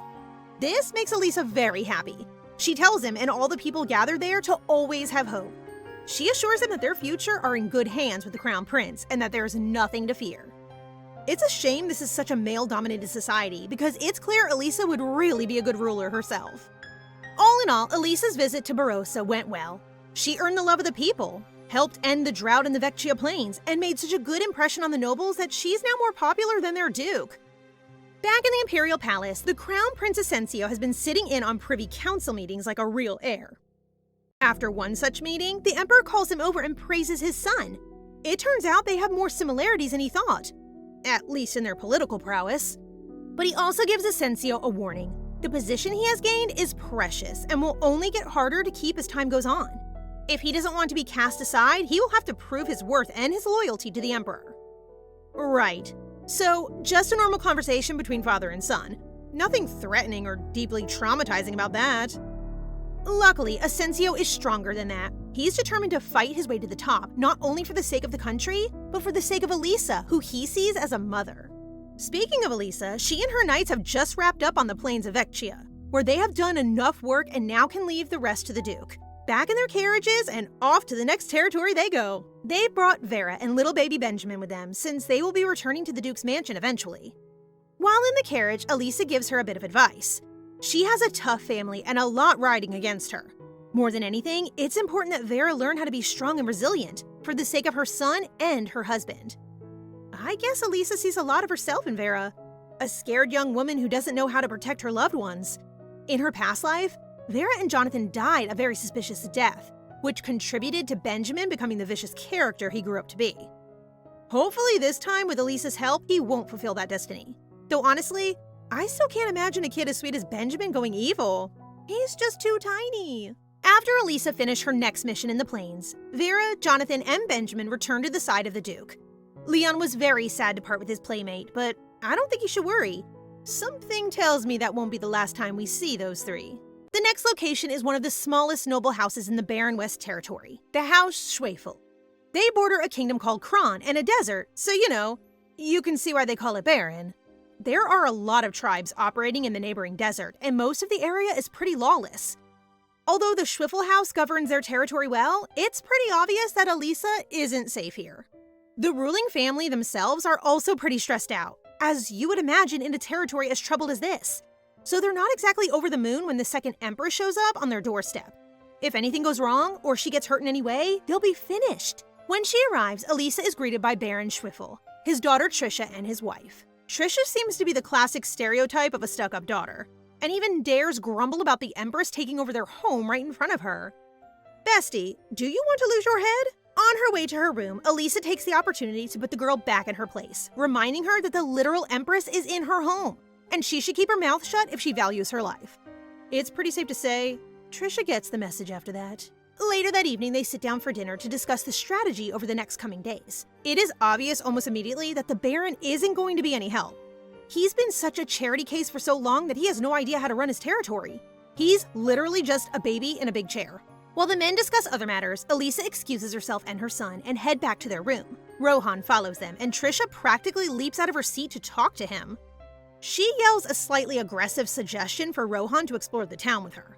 Unfortunately, Elisa is right there and takes that to be an invitation for them all to go together, which is definitely not what Trisha was hoping for. Soon, the awkward foursome arrive at the town market. It's all very exciting for little Leon, but Trisha is fuming. Literally. She comes up with a plan to separate Elisa and Rohan, which mainly just involves leading them in circles, and then throwing herself at a passing carriage. Okay, what the heck? Is she hoping Rohan will dive in front of it to save her? This girl is insane. Because of her stupidity, the carriage driver swerves and nearly hits Leon. Elisa grabs him just in time, but of course now Rohan comes over to check they're okay. All while stupid Trisha is lying in the street looking like an idiot. Since she can't stop making a fool of herself, Elisa sends the girl back to the carriages first. Leon also seems to be a magnet for trouble today, as he then bumps into another kid in the street. As usual, he has enough manners to apologize, but the little boy rejects it and runs back to his father instead. Poor Elisa watches on with a heavy heart as she sees Leon yearning for a dad of his own. If only he wasn't born to the evil, horrible Emperor, maybe he'd have someone like that too. During all of this, Trisha completely ignored her order to wait in the carriages and has been quietly scheming a way to get closer to Rohan. You can see why. Not only is he a handsome and honorable man, he's a captain of the First Order and a close advisor to the Emperor. Anyone would want a piece of him. I just don't understand why a girl like Trisha thinks she has a shot. Especially when she can see how close he is with the Empress and her son. I mean, Leon literally said he wanted Rohan to be his father, for crying out loud. Can't she see there's no space for her? That evening, while the others are resting in their rooms, Trisha seems to be having some kind of meltdown in hers. She's muttering to herself like a lunatic when Adam, the Baron's right-hand man, walks in and sees the mess. He tells her off for taking things too far today, but in a weird twist, he then encourages her anger against the Empress. He points out how Elisa must have known what she was up to and completely ignored her, like she didn't matter. So why not take out her anger on the Empress? I'll give you 3 reasons why not. Value your life. Oh my god, why does everyone want to mess with Elisa? This can only end horribly, and we all know it. While Trisha is planning her next bout of idiocy, the Empress's people are riding out to the next location to try and find another water vein. The Baron himself has fallen ill, so he stays home while his knights were tasked with planting the flags to mark the water veins. I hope his knights aren't as useless as him, because otherwise this is going to be a long, old mission. The other issue is that this region has been known for monster attacks, so not only is Elisa in danger, but there's a chance they won't be able to defend the water veins once they find them. Either way, there's work to do. The whole point of coming here in the first place was to help the people who are struggling, something that Elisa is very passionate about, despite seeming cold-hearted most of the time. They decide to keep working until sundown. Then, they'll rest at a nearby lodging arranged by the Baron and leave in the morning. Once they arrive at the lodging, they find quite the feast set out for dinner. Trisha seems pretty unimpressed with it, though. Wait, why is Trisha here? Shouldn't she be back at the Baron's house throwing another tantrum? I have a bad feeling about this. Elisa and Leon finish their food quickly and head upstairs for a bath. It's kind of awkward since there are two kids standing by just kind of watching. One of them literally just swallows slightly loudly and drops to his knees to beg forgiveness. Jeez, why is everyone in this world so dramatic? The kid explains that he hasn't drank water in such a long time that his throat has become parched. That's why he made a weird noise. And when Leon, who is literally playing in a bathtub full of water, hears that, well, it's no surprise he feels a little guilty. Can we get this kid a glass of water or something so he can stop swallowing so loudly? Big brain Leon does exactly that. He spots a cup nearby and brings it over, but in the end, the boy just starts drinking from the buckets. Leon offers the other kid a glass too, but she refuses. The thirsty boy has suddenly perked up again and gives Leon a big wide smile as thanks for his generosity. Leon even tells him to take another bucket home for his family, but then the kid goes a step further and asks for his bath water. Okay dude, chill out. When Leon protests, the kid says it's not dirty because it was the prince who washed in it, and how could someone so noble be unclean? Yeah, I don't know where you went to school, buddy, but that's really not how it works. When he sees that he made the prince uncomfortable, he immediately starts crying and apologizing again. Poor Leon has no idea what to do, so Elisa comes over to reassure him that he did nothing wrong. After all, he's a prince. It's okay if he takes a bath every now and again, and it's not his fault this empire seems to be in a constant state of drought and famine. Instead of giving over his literal bathwater, Elisa suggests her son do something only he is capable of, using his position and power as second in line to the throne. She gives him total freedom to assess the situation himself and promises to agree to whatever solution he comes up with. While Leon is kind of freaking out at the sudden power, the other kid kneels down in front of him and starts saying how sorry she is that they've put the prince in such an uncomfortable position. Oh, would you guys get over it already? Do you want the water or not? In the end, Leon does what any good ruler would do and decides to listen first. He extends a hand to the kneeling child and asks them what they want. I'm not exactly sure what they requested, but in the end, Elisa goes to visit a rundown village with the child by her side. The local children are too afraid to come out and hide behind wooden shacks while their parents fall to the floor the moment Elisa lifts her hood. I don't know about you guys, but I think this whole eternal gratitude thing would get dull pretty fast if I were Empress. The child wants her to find a water vein in their village. Even a tiny drop of water would be enough, muddy or clean. These people are too desperate to care. Oof, that's tough. Of course, Elisa's magic is powerful, so it's not like it's impossible. The problem is that water is so scarce that setting up a vein here could make this town a target for raiders or evil noblemen who want it for themselves. Elisa, being the girl boss that she is, would probably have said no. But with little Leon and his giant puppy eyes staring up at her, that is simply not an option. So instead, she says she'll think about it. Once she's in the village, the residents emerge with every tool they can find, eager to help even if it means they collapse. And they probably will. I don't think any of these people understand just how hard it is to dig all the way down to a water vein. Luckily, Elisa has more power now than ever before. After absorbing the power of the Duke's amethyst, Undine is excitable and eager to get to work. So, begrudgingly, the Empress gets down and presses her palm against the ground, searching for the presence of water. It doesn't take long, but now she needs to draw it up. To make sure the earth doesn't crumble around them, she'll need to reinforce the area and make a path for the current to flow. Good thing they've got a well right there in the center of town. It's a lot of effort, even for a mage of her skill, but she gives it her best shot, and before they know what's happened, the well has been filled. Not enough for any authorities to come snooping, but enough to let them bathe and drink for a few days. And to give the people extra protection, she decides to take the little boy on as Leon's servant. That way, no one will mess with the villagers.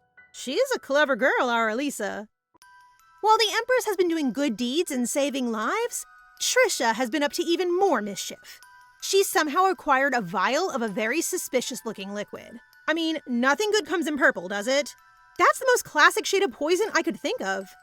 It was clearly intended for the Empress, but Trisha didn't get a chance to use it. While she's talking to herself like a maniac again, Adam returns to her room.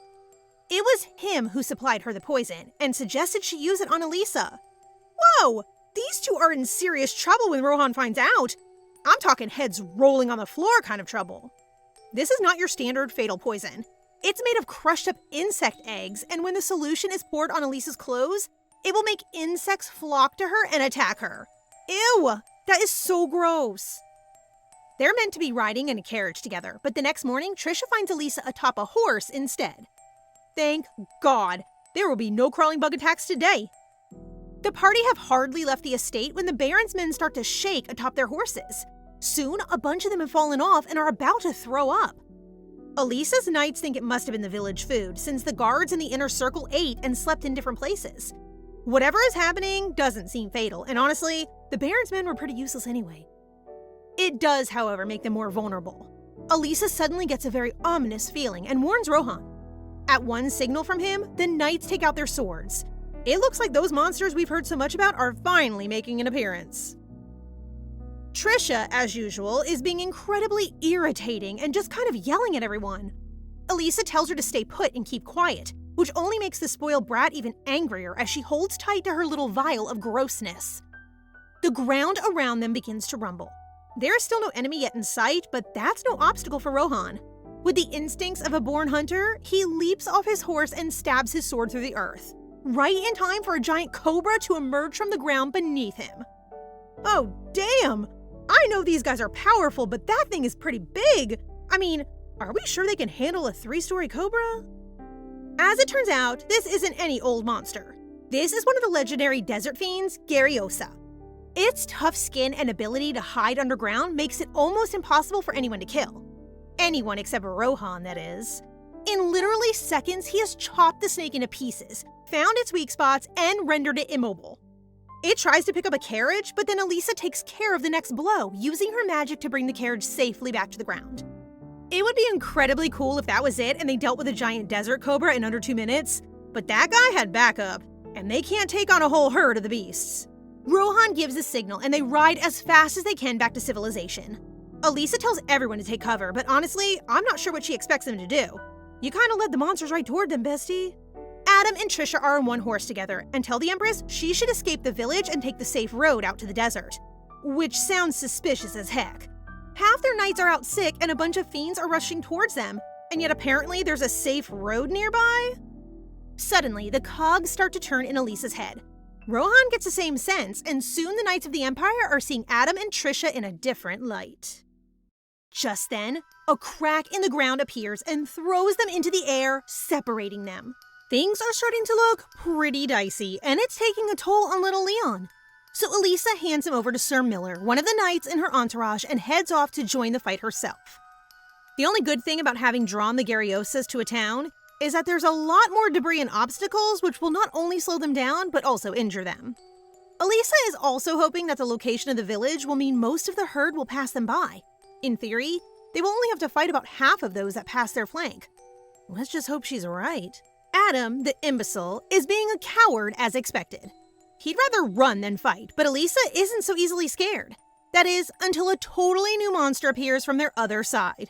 And this one is a scorpion. As if giant monster cobras weren't bad enough already. They start to attack the Gariosas, which is great. But they've sprung out of the path that Adam kept insisting was safe. Seriously, this guy is pure evil. I can't believe he went to all this effort to try and kill Elisa.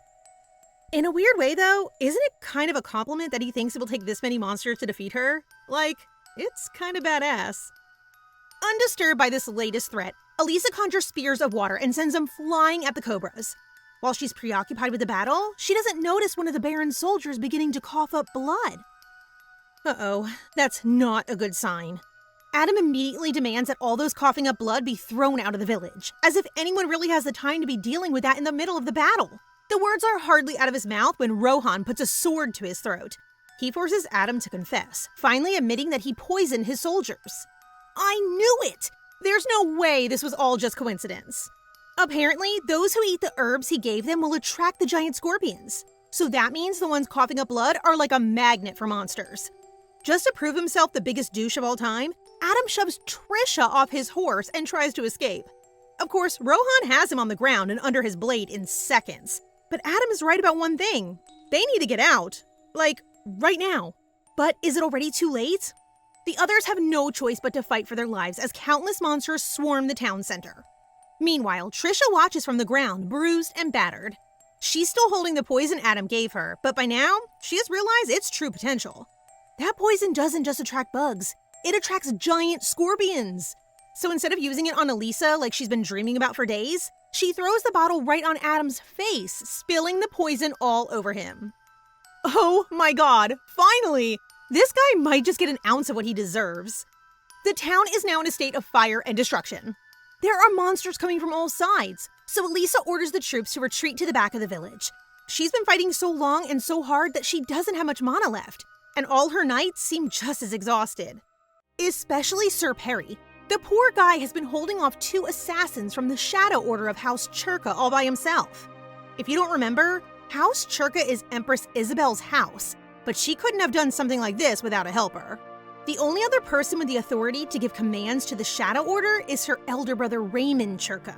But why would Raymond get involved and engineer all this, halfway across the Empire, just to kill a consort? Well, he didn't. He was also after Rohan, the Emperor's favorite assistant and knight hated most by many nobles. Clearly, this trap was set for him. But if Raymond and the Empress think that they can take out the famous Sir Rohan Scherzer with just a few assassins, then they have no idea what our boy is capable of. Although, it seems like the plan wasn't mostly to tarnish their reputation. By luring monsters into the village, it would immediately be destroyed. And if they had followed Adam's instructions to run away, the assassins could have killed the villagers and knights, making it look like Elisa and Rohan used the village as bait to save their own necks. Although, I'm not sure how anyone ever expected them to get out of this mess alive. Elisa and the knights take care of the Shadow Order in no time, but they're really running out of stamina. The grateful villagers show them a safe route out of town, and soon Elisa is reunited with Leon. But just as the coast seems clear, a whole new horde of warriors appear on the horizon, headed straight for them. There's no way the knights can take on an enemy of that size, not after the fight they've already had. Elisa decides to take the lead, but Rohan orders her to stay back and let the warriors handle it. Come on, Rohan, do you know the Empress at all? When has she ever sat on the sidelines? Instead of listening to her knight, Elisa tells him to halt and raises her hand. With the very last of her mana, Empress Elisa summons a huge tidal wave that spans half the desert and sends it surging towards their enemies. Yeah, I'm starting to get the sense that Undine isn't such a low-level spirit as we thought. The mysterious desert riders are obviously pretty terrified to see a literal ocean advancing on their position. But they are rallied by their leader, a white-haired man with amber eyes, who slashes through the magic and leads the charge. It's not long before he makes it to Elisa. As soon as he's within reach, he leaps off his horse and greets her by calling her goddess. Well, she certainly is divine, but this seems like a slightly odd way to make a move, especially since the next second he is bearing down on her with his sword. Elisa's magic is way overextended by now. Her defense cracks, and then it's just the two of them. Rohan is only seconds behind, but curiously, the desert leader didn't attack Elisa when he had the chance. Maybe he really does think she's a goddess? Rohan and the leader, whose name is Shamir, do the dance of steel while the other tribesmen wait behind the wall of water, stalling until Elisa's magic runs out. Quickly analyzing the situation, the Empress interrupts their fight. She tells Rohan to go with the others and protect Leon. Clearly, these people are after her and they don't want her dead. So the only way anyone can get out of this alive is if she distracts them. Rohan doesn't want to leave her alone, of course, because he's a gentleman, but also madly in love with her, if you ask me. But he can see the logic in her strategy, so he follows her orders, throwing her a pearl pendant before he does. He says she must return that to him herself, and if she doesn't come back soon, he'll come looking. See? I told you! Madly in love with this guy. The next moment, she's gone, riding through the desert with Shamir and his tribe close behind. Eventually, Elisa is captured and placed in a wagon at the center of the desert people while they ride to wherever their tribe is based. The leader, Shamir, suddenly becomes cheeky and kind of adorable once she's been detained. He clearly wants to get her attention and keeps flirting with her, even though Elisa is her usual stoic self in return. When she tries to get him on her side and help her escape, he admits that he wouldn't dare because of their chief, a vicious and cruel man who is also a fearless warrior. Which is really saying something, since Shamir himself went up against Rohan for a while back there. If this chief guy is better than him, Elisa might be in trouble. He even warns her that the chief hates nobles and is very quick to anger. That's not good news, but it does tell Elisa something important. These people aren't part of the Chinkran faction, a group of desert nobles who often get into fights with the desert tribes. That also means they probably won't negotiate with the Empire or keep her as a hostage. So then, what do they want her for? Elisa has very little mana left and is in a dangerous situation. Clutching her pendant for comfort, she opens it to discover a pretty big emerald and a photo of Rohan with a woman who must be his mother. And that's sweet and all, but it makes her think of Leon, now miles away in a foreign land without his mother to protect him. Poor baby boy. He must be so scared. Outside the confines of her little wooden prison, word is spreading fast across the Empire of the monster attack and the Empress's capture. The whole mess is blamed on Trisha and Adam of the Schwiffel house, which is pretty convenient since they both died in that village. Everyone related to them was jailed for being guilty by association, which is kind of sad. I mean, the Baron was an idiot, but I don't think he had anything to do with treason. The good news is that the First Order of Knights have taken over his estate in the meantime, giving them a safe place to stay. Rohan told the Emperor immediately once they arrived, but he ordered the Knights to keep silent and hasn't put together any kind of search party so far. He's being useless as usual, but maybe that's a sign too? Maybe he had something to do with this whole desert mess as well? Anyway, Rohan has been itching to go and find her, but he's been awaiting the arrival of Leon, who finally turns up with his godfather, good old William of the Mage's Tower. William tries to take Leon back to his tower, but Rohan flat out refuses. It gets real tense, real quick. William seems hellbent on taking the boy, promising to return him to Barossa and the Imperial Palace eventually. Yeah, right. That literally couldn't sound shadier. Clearly, he has faith that Elisa will return alive and well, and he wants to use her son as bargaining power to get the other half of that magical theory she's been keeping from him. He must be too stupid to figure it out himself. But if Rohan is standing in his way, there's not a lot William can do. It's not like he can fight him, not with his scrawny little body. So in the end, William leaves, and Rohan successfully delivers Leon back to the Imperial Palace. Asensio is the first person to greet him and immediately gives him a big, warm hug. Leon starts crying, apologizing to everyone for not being able to save his mother. But it's Rohan they blame for that. By they, I mean Asensio. Literally, just Asensio. Even though Rohan has been loyal to Elisa, from the Crown Prince's perspective, he serves the Emperor. He therefore can't be fully trusted, especially with Leon. Furious for Elisa's sake, he separates the boy from his knight, deciding to take matters into his own hands. It's so sad. I can see why he thinks that, but of course Rohan is trustworthy, and it must be killing him inside not to be able to fulfill his promise to Elisa to look after her son. Back in the desert, Elisa has finally arrived at the tribe's camp. She is greeted by this literal mountain of a man, who we assume is the chief. Not 2 seconds after meeting her, the chief slaps Elisa hard across the face. Whoa, what the heck, dude? Do they not teach you manners out in the desert? That's a literal empress you have on your hands. Apparently, the chief sees her as responsible for the death of his men, even though it was very much them who attacked her. He sends her straight to the prison, while he and Shamir have a little talk about their guest. As you might have been able to predict, this was mostly Shamir's idea. He wanted Elisa captured so that they could use her to find a water vein. After all, there's no one more in need of a water source than a desert tribe. Also, they seem to think of her as an incarnation of some kind of goddess named Sionil, a water deity worshipped by the desert tribes. They want to use her to unite the other tribes, and found out about the assassination plot after scouting the Schwiffel territory. Well, you could have come in sooner then, guys. Our girl nearly had her head bitten off by giant scorpions, for heaven's sake. The chief assigned Shamir the task of looking after the Empress. She will make an appearance at the next grand meeting of the tribe, so it's important that nothing happened to her until that time. It's his ultimate goal to unite the indigenous warriors against the Chinkran faction, and those who support them. Otherwise, during a drought like this, there is no way to survive. The only thing is that he's lied to the other tribe leaders about who exactly Elisa is. Not just a potential goddess, but the second empress of the feared Atian Empire. And for that reason, Shamir is disappointed in his leader.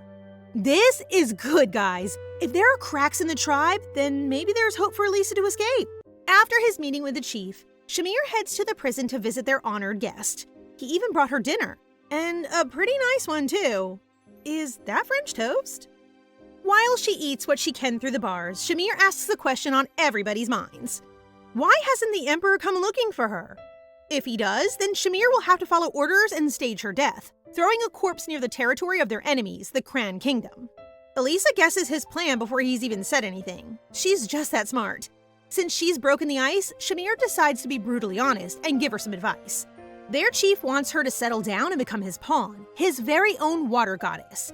If she continues to be defiant, there's no guarantee they'll keep her alive, so he suggests she play along and not do anything stupid. Which is crazy. If this guy really knew anything about the Empress, he'd know that she has a young son she can't abandon. What mother would hear that and just put her feet up chilling in the desert? Elisa refuses his offer and sends him off. I have a feeling he might not be so nice the next time they cross paths. Back at the Imperial Palace, the Emperor has finally been doing something about the kidnapping and attempted assassination of his second wife. That Raymond Churka has been apprehended, and though he denies sending the Shadow Order after Elisa, the Emperor isn't buying it. He's also investigating the tribes of the Western Desert and trying to figure out which nobles would have any motive to harm the second Empress. As usual, it looks like Kaito would rather pull strings from his throne than actually get involved himself. While he's having fun playing God, Lord Blemmer has been inquiring again and again about Elisa, offering to form the search party himself. He doesn't realize that the Emperor is deliberately holding back on looking for her because he's using this opportunity to tighten his grip on the Western nobles. Always looking for an advantage, this guy. And I bet he won't lift a finger until it suits him. Contrary to expectations, Shamir does continue to visit Elisa and is just as friendly and excitable every time. Before long, the grand meeting comes around and Shamir disappears for a while. When he next visits, he seems to have made up his mind. Instead of teasing the Empress, he cuts through the bars of her cell, offering his hand and hopefully a way home. But who knows if we can trust this guy? While they're escaping, he mentions that he has finally taken his life into his own hands and ditched his master. But Elisa points out that if that were true, surely the chief would be expecting a breakout. The camp also seems a little too quiet, given the grand meeting is the next day. So the Empress doesn't trust her savior one bit. And for good reason. Shamir knows this as well as she does, but I guess he must know the best way to earn her trust is just to prove himself. So he brushes her suspicion off and leads the way past camp, into the start of the desert. While he is leading the way, Elisa catches sight of an archer in the distance. With reflexes as fast as lightning, she uses her magic to push Shamir to the ground, barely out of reach of the archers. They're completely surrounded. The best thing they can do is move and hopefully get out of sight. But once they reach the bottom of the slope, they're confronted with the rest of the tribe, and even some indigenous warriors too. And leading the charge is the chief, who had clearly set this all up a long time ago. Apparently, Shamir isn't as slick as he thinks. They're once again stuck in a similar predicament. Without even blinking, Elisa offers herself up as bait, again, so that Shamir has a chance to get away. Okay, bestie, I know you're a good person and all, but now is not the time. Think of little Leon. The whole reason you're separated in the first place is because you did this before. Shamir is touched by her actions and promises to return for her. So Elisa throws herself off the cliff, and the chief dives straight after her. He catches her in the air, but Elisa is already conjuring herself a path to safety. The other tribes below catch sight of her magic and immediately start whispering about her being the reincarnated goddess. Despite the audience, the chief grabs her by the neck and throws her to his guards, warning them to keep a lookout for Shamir. Well, that might have been the shortest escape mission in history. So much for chivalry. Elisa is taken inside the tent to prepare for the grand meeting. She's hoping for some jewelry to help recharge her mana, but they deliberately give her only gold, which is of no use to her. Outside, the tribes are already voting Chief Iran into the position of Grand Chief, covering all the desert communities. Soon after, Elisa is brought in on the edge of a sword. He makes a big spectacle of introducing her, promising his new subjects that she will make flowers bloom across the desert. Dude, she might be powerful, but she can't do the impossible. Lower your expectations, buddy. The chief also announces that he will have a child with her. Incredibly gross and also impossible. And that child will become king of the desert. Talk about delusion. This guy is on another level. So guys, what do you think of this story so far? Please subscribe and turn on notifications for updates on this and all our other stories, so you can be the first to find out when they're out. Thank you so much for your support. See you in the next one!